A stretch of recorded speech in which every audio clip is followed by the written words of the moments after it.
Hey man, thanks for jumping on Crypto Kid podcast. Just real quick, why don't you tell the audience who you are and how you got into cryptos? Because I understand that we have some similarities.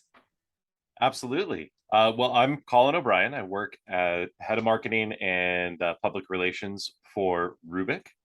Um, Goodness, my first foray into crypto, my first inkling as to what it was going to be was way back in 2011. I almost bought Bitcoin, but I just had people around me telling me it was a waste of time, waste of money. And I was in my 20s and just working multiple jobs, just trying to scrape by. And so I just didn't look into it too much more. I was dissuaded by those around me. And fast forward 5 years or so, and 2016, things started registering with me again, and I started doing my own research in earnest at that time. Um, Started learning about Ethereum and started learning about smart contracts, and that's when it clicked. It's like a light bulb went off, and ever since I've gone down that rabbit hole, I've been absolutely addicted, hooked, and I'm a huge tech nerd. So as soon as it made sense to me what we were looking at here, which was like the next big revolution for mankind, I mean, there's no going back after that, right? I'm like fully entrenched in crypto now. Absolutely, same here, same here. And I'm glad you did. I'm glad you did. And so with Rubik, let's get into some questions now. Multiple blockchain futures. Why will there be many blockchains? Great question. And I think it's probably one of the most pressing for just the general public to know, right? So when you create a blockchain network, it's based on a certain set of parameters, right? Certain Mhm. things that will be governing it. As such, you will have different blockchains that have strengths and weaknesses. Some blockchains are going to be just be faster. They're going to be able to process transactions really quick. You'll have other blockchains that are able to store lots of data in one single block. You'll also have privacy chains or semi-centralized chains that governments may want to use for keeping sensitive civilian information, like DMV records and things of that nature. So there's different network environments that these blockchains are going to have, and then those environments are going to attract applications that make sense to run inside those environments. So, you'll have different applications that will cater to photo clouds. Those will be more towards, the storage blockchain networks. You'll have payment processing. Those will gear more towards the faster transaction processing networks. So as such, there will just be multiple blockchain networks in the future, just due to inherent limitations of the strengths and weaknesses based on how they are designed. And I'm a big proponent of the 80-20 rule, right? So there will be 80% of users maybe on one platform, 20% on a different platform or different network. Um, and you see that reflected in industries all across the world, right? Like an easy one that everyone is able to recognize is soda companies, right? You have Coke, you have Pepsi. Mhm. There's a whole bunch of distant thirds, but you have two main competitors. Same like in the video game industry, right? You've got like Microsoft and you've got Sony, and then you have Nintendo as a third. That will ring true as well for the blockchain industry. So there will be multiple chains operating in similar parameters, attracting certain applications because of the environment that they host for those applications. So that is why there is going to be multiple blockchains in the future.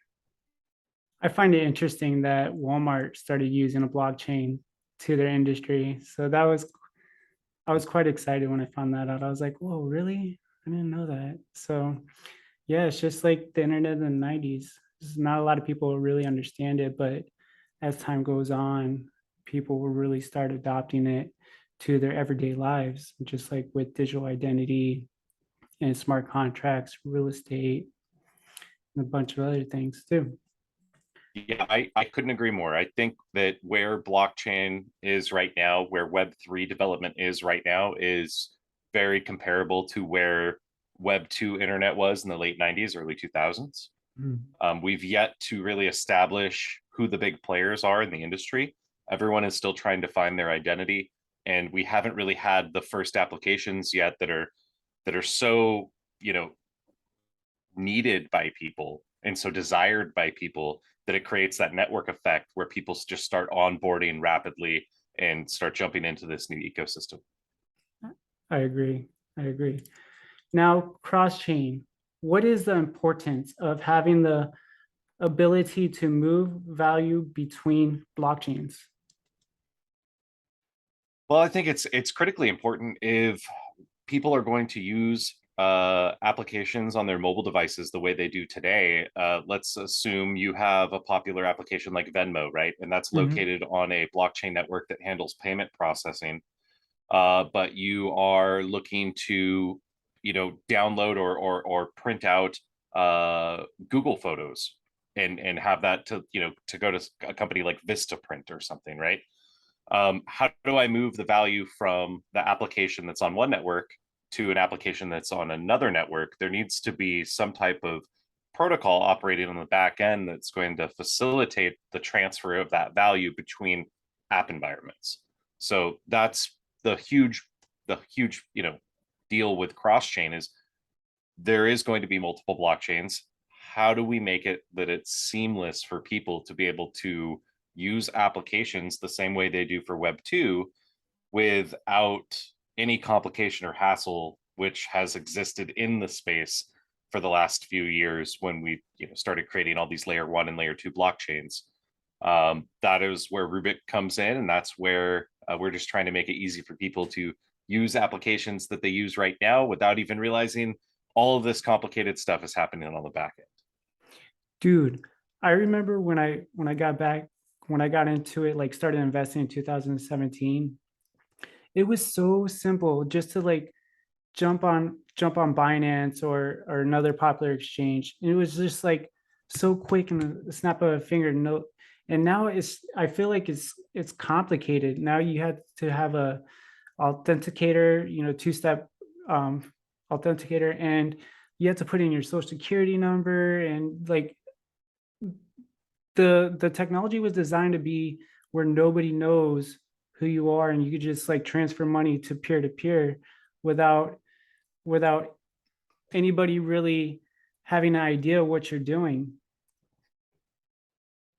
Yeah, I think there needs to be huge strides made in the realm of digital IDs. If you look at certain applications that we use on our mobile devices today, a lot of them, at least for sensitive information, if you log in to, you know, a banking app, for example, you normally need to use your biometric ID, right? So you're taking a fingerprint. Some applications even go as far to do facial scan recognition now using your phone. And then even one step further, where you have to put in a phone number and they'll actually then text you a code that you Mhm. then need to enter. So you have that additional two-factor authentication on top of biometric ID signatures. I think something like that needs to happen for crypto wallets. I know that there are people in the industry that are working on that right now. So the sooner that comes to light and the masses can adopt that, as opposed to like 12 or 24 word seed phrases, that's just too cumbersome for the average person to deal with. It's far too easy to lose that information or to just have somebody steal that from you. So I think when we get to that point where it's no different than linking a checking account right now, and it's no Mhm. different than utilizing any sensitive apps, that's when we'll be able to make major strides in terms of onboarding the general public. Okay. Okay. Thank you for clearing that for me. Yeah. Rubik SDK, what is it? Why is it beneficial for businesses and users alike? Yeah. So, you know, it doesn't matter if you build one of the most amazing things in the world that other people can use to, you know, move this value from this to that. If they have to go to one centralized location to do it, right? It's antithetical to making it easy to use. So what we've done is we have built our entire platform into a very, very easy to integrate software development kit that any current Web 2 or Web 3 applications can natively integrate into their app and then have full cross-chain functionality. They have the full suite of what Rubic is offering. And right now, as of late October 2022, is 21 blockchains. We've got about 70 plus DEXs. We've got dozens of bridges, and we have over 15,500 tokens available inside of our ecosystem. So anybody that integrates that SDK into their application now can reach all of those crypto users across all those different blockchain networks where all of that value is currently locked. Think last glance, there's $55 billion in total value locked across 100 plus blockchain networks. So there's a lot of money out there. As we progress in the industry, there's obviously going to be a consolidation of blockchain networks, but we intend to cater to all major blockchain networks and all major app ecosystems, aggregating all liquidity pools, AMMs, decentralized exchanges, all bridges, all potential routes that the money can flow from one network to another, to make it easy for people to just use their crypto inside any application that they're using. So the end goal is people are using Rubic without even realizing they're using Rubic. They're just using the apps they know and love already. But now there is an additional layer of being able to use crypto for payment. Okay. Okay. Now, is multi-chain or cross-chain crypto technology the future? And by future, I mean like where it's going to be part of money governance and law. Yeah, it's I think we probably as an industry as a whole probably need to do a little bit better with like the naming of things, right? Because it is so easy to mix up the two. Cross-chain is specifically enabling assets to flow between blockchains with the help of smart contracts. Multi-chain refers to projects that are based on several blockchains at once. So there will be multi-chain applications that are built on multiple blockchain networks to cater to those different users, right? But then there will be that cross-chain where you're able to then switch and move data back and forth, move value back and forth between those blockchain networks. So both of them are going to be part of the future of the blockchain industry. And again, I think we could probably do a little bit better renaming them or coming up with some better acronyms or something to differentiate the two, because they're both going to coexist, right? Multi-chain is just things that exist on multiple chains. Cross-chain is specifically moving things back and forth between blockchains. Yeah, and I know it scares people too. It sounds like very complex and does scare a lot of people away, and just like, I don't really understand it. I just don't want to get into it until then it'll be too late. It's just like you'll be forced to get into it because pretty soon your employers or businesses are going to start paying people with cryptocurrencies and start using the blockchain technology for their company. Now, I believe that this could create a new economy, like crypto as a financial system of the internet. And what happens currently in the market?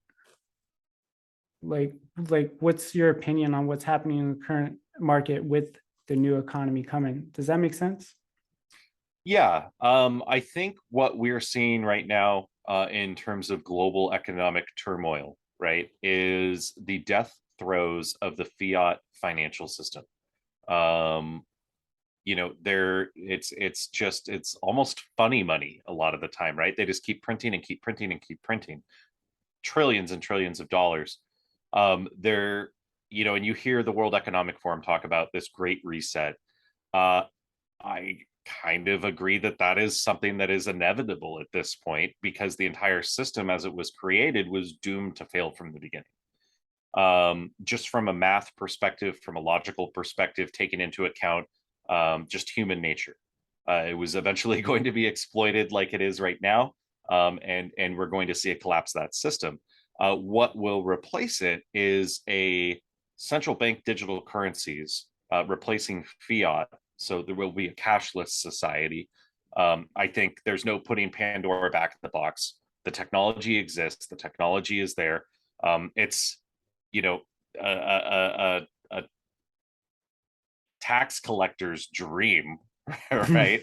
Because you have every transaction recorded on the blockchain. and it's immutable. So there's no duping the system. And you may agree or you may disagree with that future, with that system, but I am pretty confident that that is just the way things are going to be, because it just makes sense logically, mathematically. That's where we're headed. So when we do get there, when they do start issuing central bank digital currencies in lieu of cash, we're going to see this transition where we're going to rapidly digitize everything, not Mhm. just cash assets, but physical assets as well. So anything and everything that can be tokenized, I believe, will be tokenized. And right now, the application of NFTs is mostly for art and things of that nature. But I see NFTs as being a cornerstone of future society. They'll be proof of purchases, they will be receipts, they will be invoices, bill of ladings, certificates, licenses, deeds, titles, Mhm. everything that we have that is sensitive or in the real world, in a real tangible sense, documents, contracts, everything will be converted into some type of token that is then immutable and locked in a block on the blockchain network, where we can then always go back historically and find that information. um, that is going to create a whole new structure of economy. Entirely new business models are going to arise as a result of it. And it's going to reshape the way we think about business. Okay. Okay. I'm glad you brought that up about everything being digital and coming to cashless society, because I went to Washington D.C. this past spring, and I got to meet the ambassador of the UN, Dino. I don't know if you heard of him, Mm-hmm. but he's part of the Government Blockchain Association, and so am I. And we were discussing things at the conference about like world peace and how blockchain technology will help prevail that. And basically, I'll give you a short answer. It was yes, and it kind of opened my eyes. I was like, wow, this is really coming to reality, and a lot of people don't know it yet, or people that just don't want to accept it. Yeah, I think there's going to be pushback, right? Change is scary. I Hmm. think that's a natural human response to change, especially when we've had a system that's in place. The current accounting systems that we have existed for thousands of years. It's only in the last generation or two that we started to digitize our accounting, but debits and credits have been kept on a record the same way pretty much up until now, where we don't need third party intermediaries that are acting as a form of trust, right? We are now able to perform actions with an unknown party in a way that is trustless and permissionless. And that in and of itself is going to remove so many barriers to enable people to interact with each other more freely. Business is going to be able to thrive without those third parties skimming off the top and obstructing the flow of money and the flow of commerce. And then you have all of the unbanked coming into the global economy. I mean, we are right now already a global economy, but you have well over 1 billion people who do not have a bank account. And these are people that can be producing and be active in the global economy.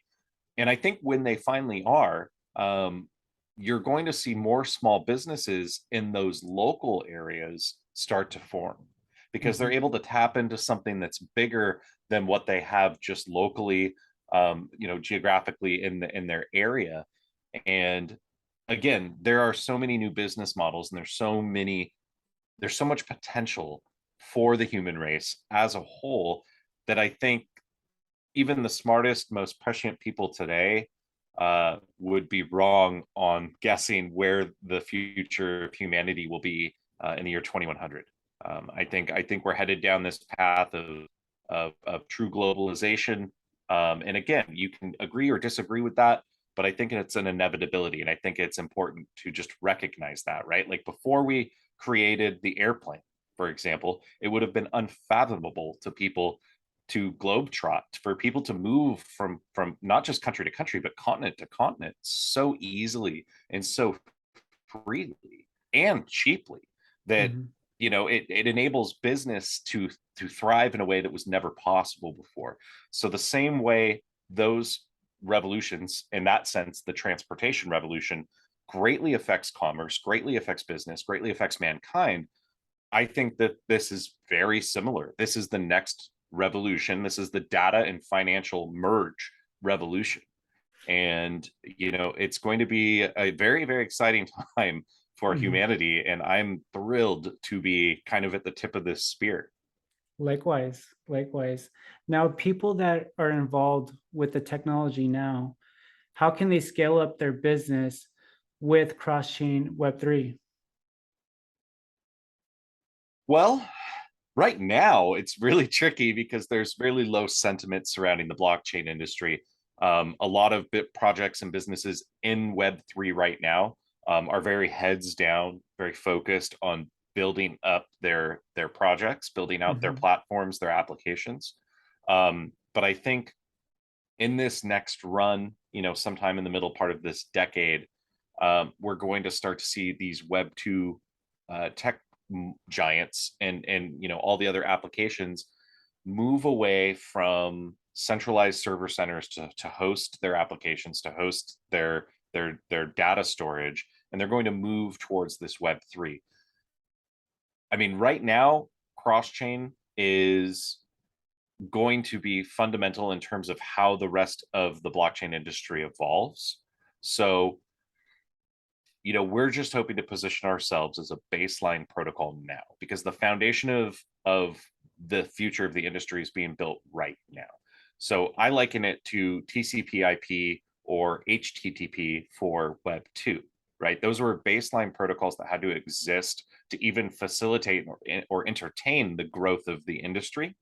And I feel like that is what Rubic is doing. We're building this software development kit to try and create this unified protocol where applications will be able to just easily install that, integrate it into their application, and then access all of the blockchain industry. Now, is Rubik using CBD or CBDCs? Well, we're using stable coins right now. We offer that as part of our ecosystem suite. So you have US dollar tether, US dollar coin, BUSD. So we service all the different stable coins that are out there at the moment. I think stable coins will still exist even after CBDCs are widely distributed across the world. But they won't be as important as they are now, because they will be supplanted by the functionality of a CBDC when the time comes. But yes, companies like Circle with the creation of USDC, I think it's really amazing what that project has done, and they basically gone through all the steps of becoming a bank and Mhm. going through all of that regulation and jumping through all those hoops and over all those hurdles to get accredited here in the United States and now in Europe as well. And if I understand correctly, they're also looking to target different areas in Asia and in Africa, in the Middle East as well. So yes, we service stable coins, and I think that those are going to play a huge part in facilitating growth in the industry, because people are going to want to use their crypto in a tangible sense. And I think it's going to take at least a few more years for companies to catch up, and really start utilizing tokenized liquidity, tokenized value, that multiple different projects and businesses have been creating as like a store of value for them. Mhm. All right. Now, should we have regulations in cryptos? I think right now it's a free for all, and there's a lot of Ponzi schemes going on, and um, people just raising money and then bailing out on the company. I think the average person does not want to operate in an environment that is a gray area, right? So you have a lot of people who are sitting on the sidelines right now, not investing, not jumping into this burgeoning industry because of that hesitation, because there is not regulation in place. I do think there needs to be consumer protection laws in place for the industry, the same way we do right now have for the banking industry. At the same time, I think it's important to still embrace the ethos of decentralization and empowering individuals to control their own data. So I don't support like a totalitarian, authoritarian style of top-down governance for the industry as a whole. But I do think it's important for individual nations to recognize the needs and wants of their own citizens and create laws accordingly to, to cater to that. Having said that, I do think it's important that as all of mankind, we come up with some type of global digital constitution, a set of basic ground rules, grounded in logic, not emotion, grounded completely in logic, that we can all agree upon as being fair to everyone. When we get something like that in place, I think that it will be a good thing for the industry and a good thing for the average person. Now, is the private sector competing with CBDCs? I think when the time comes, they will be kind of pushed aside because you can't really compete with the trillions of dollars that central banks can produce. Yeah, that's a tough one. Yeah. How keep up with blockchain moving so fast? Like, what can people do to stay on top of things? Well, honestly, read as much as you can. I mean, Mhm. I'm a huge proponent of that. That goes for anything that you want to stay on top of or learn more about. Read differing opinions. Stay on top of news as much as you can. Though I do warn people that crypto, unlike other industries, is 24/7, 365. It doesn't sleep. Is a global industry. So you need to time manage and still keep your mental sanity. So don't burn out on it because it can happen quick. I've done it myself. I did it back in 2017 during that bull run. I was barely sleeping some weeks and because I didn't want to miss an ICO or I didn't want to miss out on a particular trading competition, and trying to stay up on top of everything, all the different projects that were up and coming. It can be a little overwhelming. And then on top of that, you're reading all of this stuff that you don't have no idea what any of this means. So now you need to do another dive into, okay, what is all of this stuff, right? Now you're going down another rabbit hole. And so just be cautious about how much you're exposing yourself to it. But if you are genuinely curious and you do want to know more, I would say just read as much as you possibly can from as many different types of people and as many different sources as possible, so you're not getting a nuanced echo chamber view of the industry. You're getting a general overview of the industry from multiple different people. Yeah, you have to do your due diligence. And honestly, dude, I feel like every time I look around, there's something else coming out like DeFi, DEX, um, apps. I'm just NFTs. I just learned this new. I was just digging into something, and then another thing comes out. I'm like, oh my goodness! And then on top of that, I'm helping like my family because they own a restoration business, and we just got hit by the hurricane. I'm just like trying to do these podcasts and keep up with the new technology that's coming out. I'm just like, oh, so yeah, you can lose your head a little bit, but don't let that discourage you. Just keep pushing on, and just baby steps. A little goes a long Absolutely. way.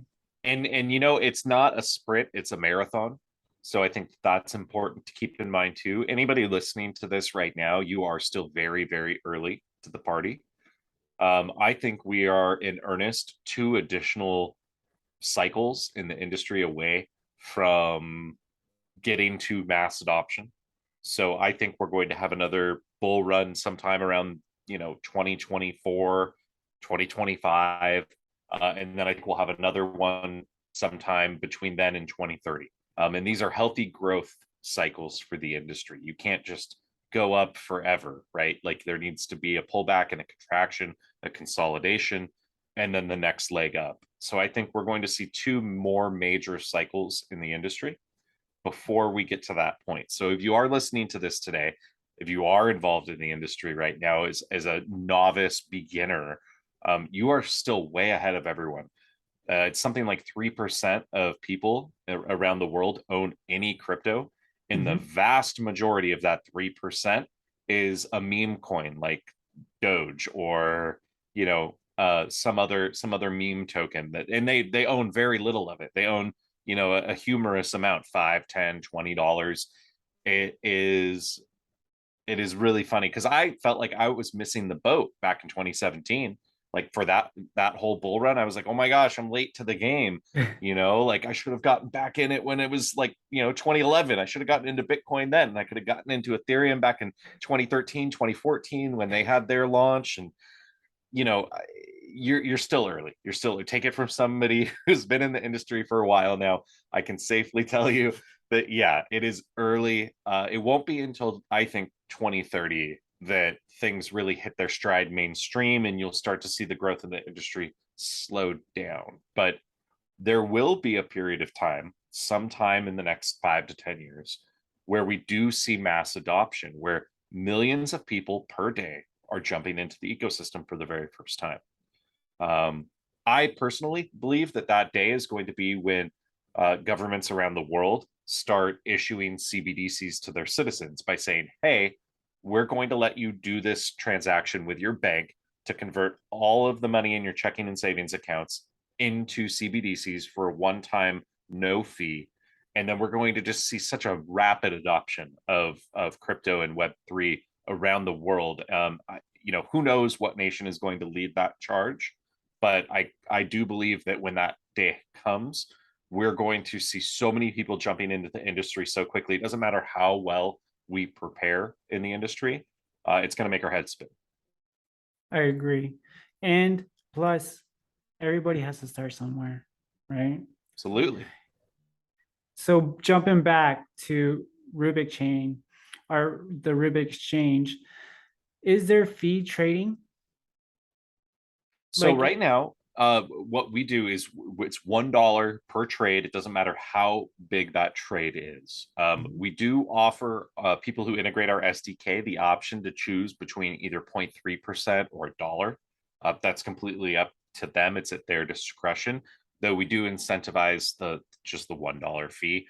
As time goes on, that may be something that we put to a governance vote for our token holders. They can decide whether or not they want to reduce the fee or what have you. But if you do own more than 5,000 RBC tokens, that exempts you from any fees on the platform forever.